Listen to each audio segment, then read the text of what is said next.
increíble. Bueno, hoy en el Congreso se ha aprobado la ley que fue iniciativa de la Defensoría del Pueblo y que sanciona el acaparamiento, la especulación y la adulteración en las zonas declaradas en estado de emergencia por desastres, que sanciona, por supuesto, con penas de cárcel a las personas entonces que suben los precios cuando hay desastres. Estamos con el defensor del pueblo, el doctor Walter Gutiérrez, que fue el autor de la iniciativa.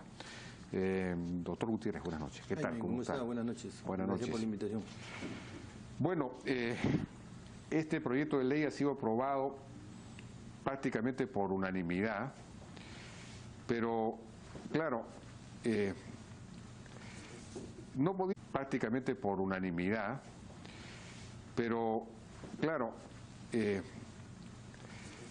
no podía ser de otra manera porque es una medida, por supuesto, muy popular, yo diría que populista en realidad, porque en teoría parece diseñada para favorecer a la gente, pero no, porque se le dice que no va a aumentar los precios. Pero cuando se establece un control de precios, lo que se produce es aún más escasez.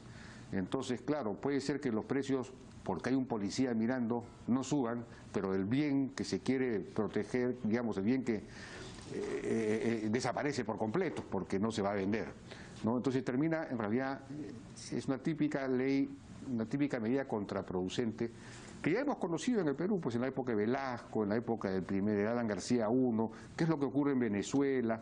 Y a mí me parece increíble que en el Perú regresemos a esas, digamos, no hemos aprendido. Y el defensor del pueblo es el primero que no ha aprendido. ¿Cómo es posible? Es decir, es una cosa de lógica elemental, ¿no? ¿Qué explicación? Digamos, claro, usted se vuelve popular con esto, no me cabe la menor duda, ¿ya? Y por eso lo felicito, ¿no? El defensor del pueblo, aparente defensor del pueblo, pero en realidad es agresor del pueblo, porque este tipo de medidas son contraproducentes, como le digo, ¿no? Es que yo no estoy en desacuerdo con nada de lo que has dicho. Ajá. Lo que sucede es que tú estás describiendo otra realidad. Este debate lo hemos tenido no una, sino varias veces. También cuando hablamos del Código de Protección al Consumidor. Permíteme explicarlo. En primer lugar, quiero subrayar que en la Defensoría del Pueblo y en lo particular quien habla, creemos firmemente en la iniciativa privada. Creemos en una economía social de mercado. Y creemos que los particulares son los que por mandato constitucional están llamados a generar riqueza. Esa no es función del Estado. Como no es función del Estado tampoco controlar precios. No, entonces, ¿por qué propones la ley? Pero es que eso no dice la ley y permíteme de explicar de qué trata la ley. Pero la ley es eso, es un control de precios. No. Claro que sí, dice que el que suba los precios, entonces será castigado con cárcel, ¿no? A ver, eso es un control de precios. ¿Qué cosa es? A ver, permíteme explicarlo. En primer lugar, ningún derecho es absoluto. Cuando se establece un estado de emergencia, el derecho al libre tránsito se suspende.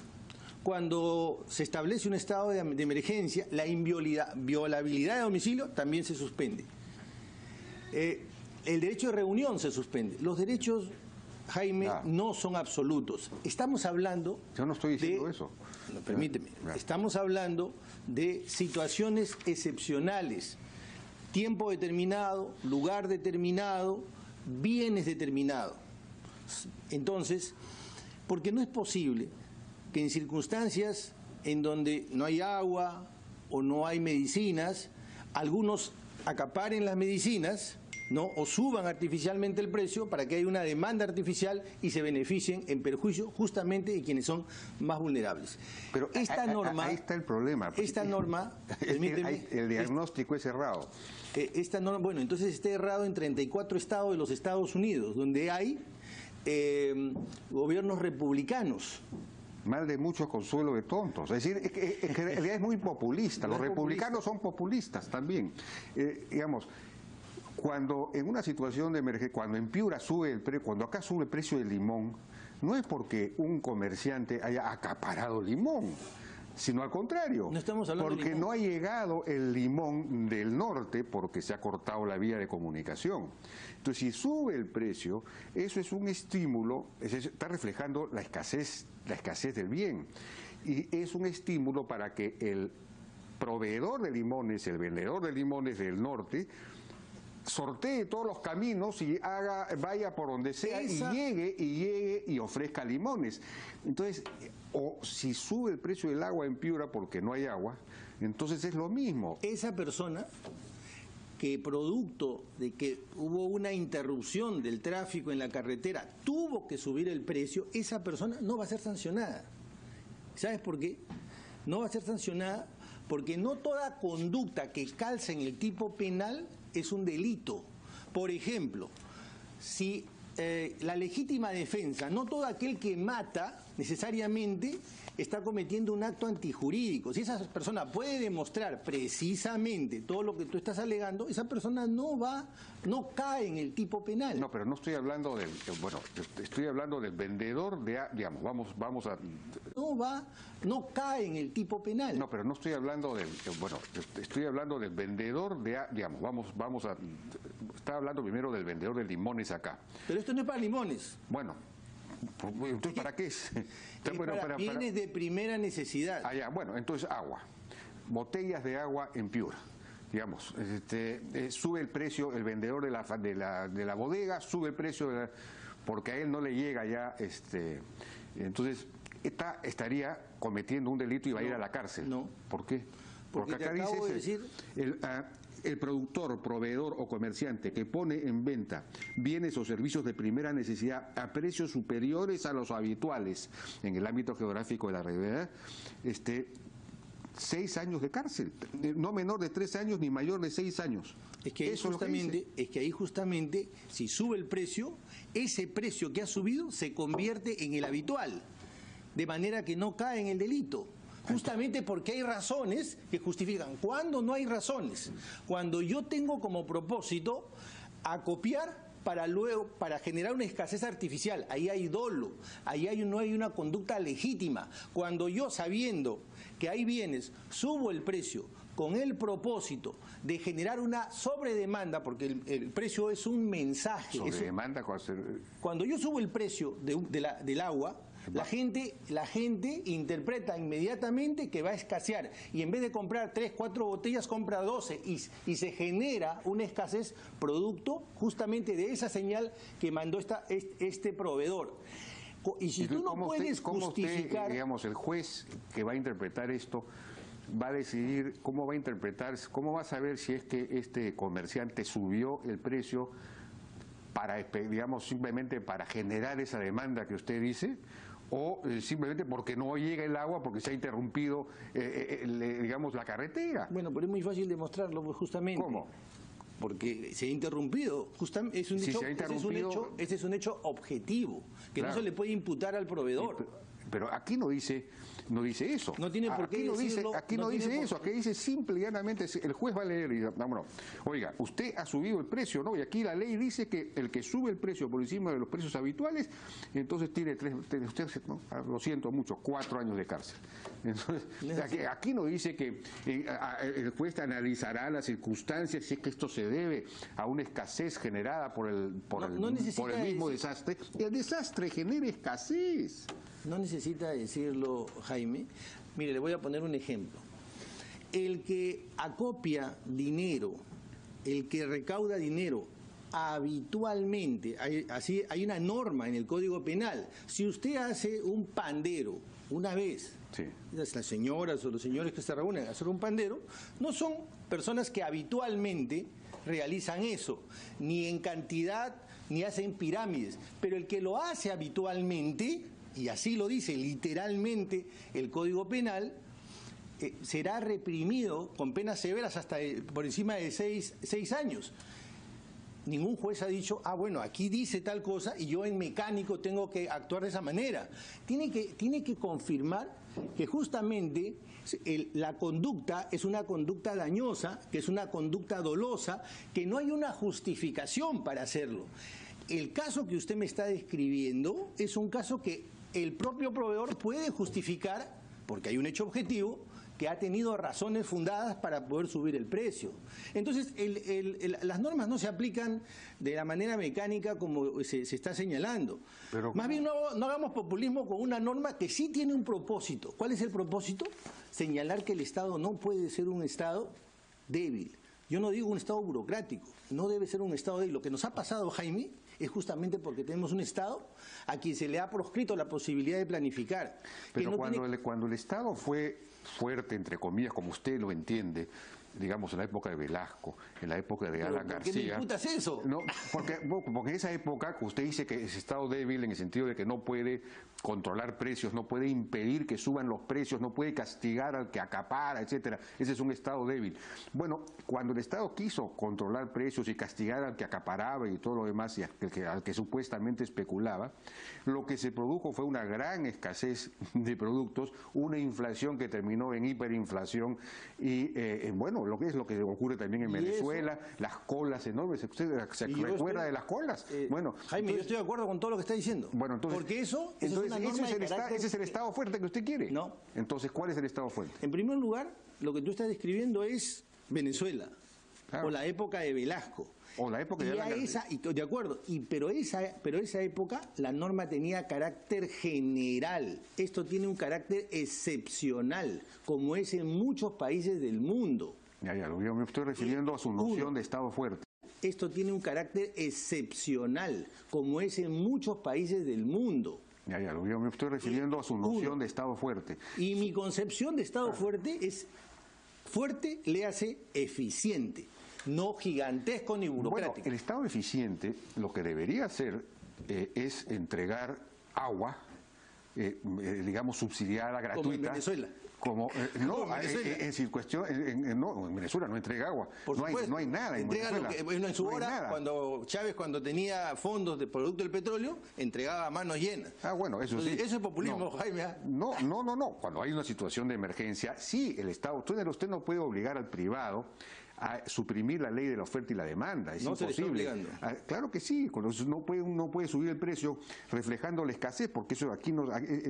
Entonces, pero sí el Estado puede distribuir, que esa es su función en una situación de escasez, y los privados también. Los privados, ¿qué es lo que hacemos? Donamos, ¿no es cierto? Y entonces se produce por solidaridad una distribución de bienes.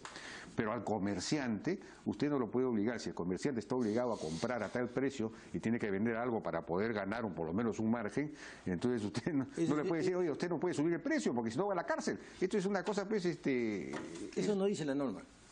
Bueno, le vuelvo a leer. El productor, proveedor o comerciante que pone en venta bienes o servicios de primera necesidad contenidos en los decretos supremos, mediante los cuales se declara el estado de emergencia por desastres, a precios superiores a los habituales en el ámbito geográfico. En ese contexto, Jaime, el habitual va a subir, pues, y por lo tanto... No, los habituales son los habituales, los precios habituales. Aquí no dice que en ese contexto, es decir, a los precios mayores que los mayores. ¿Cómo sabe usted cuál es el precio mayor que el habitual? Que sí es correcto. El ministerio, le voy a dar un dato importante para poder interpretar esa ley, porque toda ley no sufre de soledad, se lee en todo su contexto legal. Y resulta que el Ministerio de Agricultura da diariamente los precios de los bienes, de los alimentos o de las verduras, de las frutas, diariamente. Ya. En consecuencia, cuando hay esta situación que distorsiona los precios, el precio habitual cambia, mi estimado Jaime. Entonces debería decir acá, no debería decir, precio es el precio del que da el Ministerio de Agricultura, reflejando el alza de los precios que se produce por escasez. Bueno, entonces ahí sí, si alguien se dispara por encima de eso, no lo sé, pero digamos... Es que así se leen las normas, Jaime, si no tendría... ¿Cómo se van a leer así? No, así no se lee. Fíjese usted una situación de desastre, ¿no? En que la gente está desesperada porque efectivamente pues los bienes escasean, suben los precios, entonces sabe que existe esta ley, oiga, Y va y amenaza, y va y hace una denuncia a la policía. Oiga, acá está subiendo el precio, esto siempre se ha vendido a 2 soles, ahora está cobrando 4. Entonces viene el policía y se los llevan preso. Es decir, tan sencillo como eso, y al juez verá si lo sanciona o no lo sanciona. Entonces, ¿qué cosa diría? Oiga, no, pues es que a mí, es decir, no pues, es decir, claro, es muy bonito, muy populista, ¿no? Pero estas cosas me sorprende que caigamos en estos errores de concepto, ¿no? A mí también me sorprende, Jaime, que usted nos plantee eso. Yo lo que le estoy diciendo es que el Estado no puede ser, el Perú no puede ser un paraíso legal donde haya leyes que no se cumpla o simplemente no haya leyes. Porque lo que usted me está diciendo es algo así como que el mercado es algo que viene, es algo natural, hay que dejarlo absolutamente. El mercado no es algo natural, lo hemos inventado por si acaso. Nosotros, los seres humanos, hemos inventado el mercado, hemos inventado la propiedad, el contrato, la oferta y la demanda, sí. Lo hemos inventado. Claro.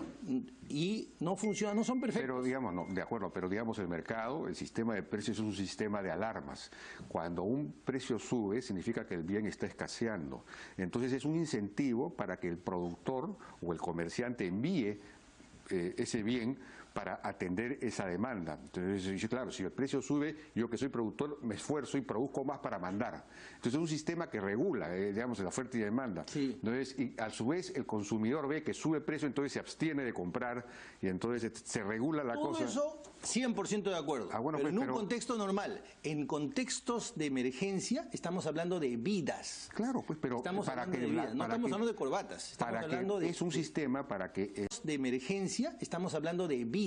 Claro, pues, pero estamos hablando de vidas, no estamos hablando de corbatas. Estamos hablando es un sistema para que los bienes que están escaseando en una zona de desastre vayan a esa zona de desastre. Si suben el precio, los bienes van a ir a esa zona de desastre. Pero si usted le dice al precio, usted no suba, entonces nadie va a llevar sus productos a esa zona de desastre, salvo los que lo hacen por solidaridad, que está muy bien, y el Estado, que debería tener su sistema de distribución. Pero, ¿me entiende? Claramente. Entonces, por eso es que la ley es una ley, bueno, que además no se va a cumplir seguramente, porque ya si se cumple pues va a ser una injusticia terrible, ¿no? Para la gente, para los comerciantes. Igual pensábamos, mi estimado Jaime, con el código, recordará usted el Código Consumidor, y sin embargo el código ha permitido que haya determinadas situaciones mucho más justas en el mercado, mucho más equilibradas en el mercado. Bueno, si hay un consumidor que está afectado por alguna, tiene derecho a quejarse, por supuesto, y eso está bien. No puede haber pues una relación de estafa, por ejemplo, ¿no? Eso está mal, ¿no? Eso es perfectamente natural, pero digamos, intervenir el sistema de precios en una situación de desastre, pensando que así vamos a, digamos, beneficiar a la gente, lo que le vamos a hacer es perjudicarla, porque vamos a suprimir, vamos a generar la escasez absoluta. No, Jaime, no va a suceder así, porque repito, esta ley es una ley para una situación muy acotada, temporal, para situaciones de desastre y solamente para eso. Todo lo que usted está describiendo es el chavismo, que es en todo momento. Y eso sí es populismo, o el velasquismo en su hora. Y eso no tiene, esto es absolutamente, digamos, para situaciones excepcionales. Yo lo que digo es lo siguiente, si el precio de las botellas de agua en Piura empieza a subir por escasez, entonces el que está en Chiclayo tiene agua, hará lo imposible por llegar porque sabe que le van a pagar más. Entonces habrá, digamos, usted resuelve, es un sistema, la subida de precios en ese caso es un sistema para resolver el problema de la escasez. Digamos, ese es el sistema de precios. Y hay que promover que vaya, y no hay que sancionarlo penalmente. Claro, pues, pero no va a ir si es que el precio no sube. Entonces, que sube el precio. Pero no, aquí dice que no puede subir, pues acá vamos a revisar la discusión. Pero no por encima pues, del promedio. Porque si lo sube, bueno, entonces, ¿qué significa precios habituales? ¿Sabe lo que usted diga? Como usted mismo me dijo, los precios habituales son aquellos que cada día fija el Ministerio de Agricultura reflejando el mercado mismo. Lo refleja. Porque en el Perú no se fija, se refleja. Se refleja, mirando el mercado. Pero entonces, si eso es así, no hay ningún problema. Ninguno, por supuesto. Pero no es eso lo que dice. Pues. Sí, eso es lo que dice. Ni es lo que han pensado los congresistas. Ahora vamos a preguntar. Bueno, vamos a ver. Bien. Doctor, una última pregunta antes de pasando a otro tema, pero vinculado también a un pronunciamiento de la Defensoría que sí me pareció muy interesante respecto de este proyecto de ley presentado por Fuerza Popular para excluir de los medios de comunicación a todos los que son investigados, condenados por delitos de corrupción. Entonces la Defensoría tuvo un pronunciamiento diciendo, cuidado, eso puede afectar la libertad de expresión. Ahora, Fuerza Popular, atendiendo, dice, a ese comunicado, ha modificado su proyecto y lo ha limitado a las personas condenadas por corrupción, que no puedan participar de ninguna manera en un medio, ni siquiera en la propiedad de un medio. Se tendrían que vender o tendrían que expropiárseles, no sé cómo, sus acciones o lo que fuese. No podrían ser directores ni nada parecido. Esta última versión, ¿la Defensoría estaría de acuerdo con esta última versión o no? Sí, ¿usted cree que me podría dar 30 segundos? Porque hay algo que se me había quedado en el tintero en la conversación, el diálogo anterior. ¿Me da 30 segundos? ¿Cómo no? En la norma, en el ordenamiento jurídico peruano, existe una norma que nadie ha tachado de populista ni inconstitucional. En situación de epidemias, el Estado puede expropiar temporalmente las patentes para fabricar o licenciarlas, claro, y entregarlas. Claro, pero estamos hablando, sí, del derecho más fuerte de los liberales, que es el derecho de propiedad. Sí. Y eso existe en todos los países occidentales. Eso está bien. Es lo mismo, Jaime. Es lo mismo, pero simplemente quería ponerlo como ejemplo. No quiero escamotear la pregunta, la segunda pregunta. Bueno, ahí le quisiera decir, pero simplemente quería ponerlo como ejemplo. No quiero escamotear la pregunta, la segunda pregunta. Bueno, ahí le quisiera decir 2 o 3 cosas. Primero, que la Defensoría tiene una larga y consistente tradición respecto de la defensa de la libertad de expresión y del derecho de información. Eso no es nuevo en la Defensoría. Y tampoco es nuevo en el actual defensor, quien habla, también no una sino varias veces he escrito y he hablado sobre libertad de expresión y derecho a la información. Y el reflejo es ese comunicado, el primero respecto de la primera norma. Respecto a la segunda norma, nosotros vamos a seguir en la misma línea, pero responsablemente queremos revisar y oportunamente vamos a sacar un comunicado igual de claro e igual de firme. O sea que todavía no tienen una posición sobre esa. Nosotros tenemos la posición, es defensa de la libertad de expresión, y la vamos a ratificar. Ajá, o sea que en la misma línea se van a pronunciar respecto al nuevo proyecto. La libertad de expresión y de opinión supone el que usted respete el contenido de mi opinión o de la opinión institucional. Sí. La oportunidad, la forma y la oportunidad en que la hacemos. Esta no es la oportunidad. ¿Esta es qué? Esta no es la oportunidad.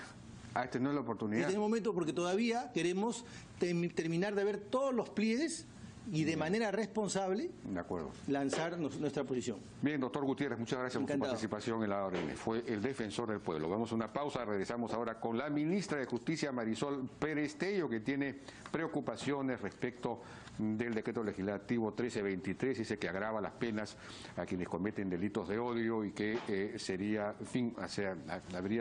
habría recomendado su derogación. Regresamos.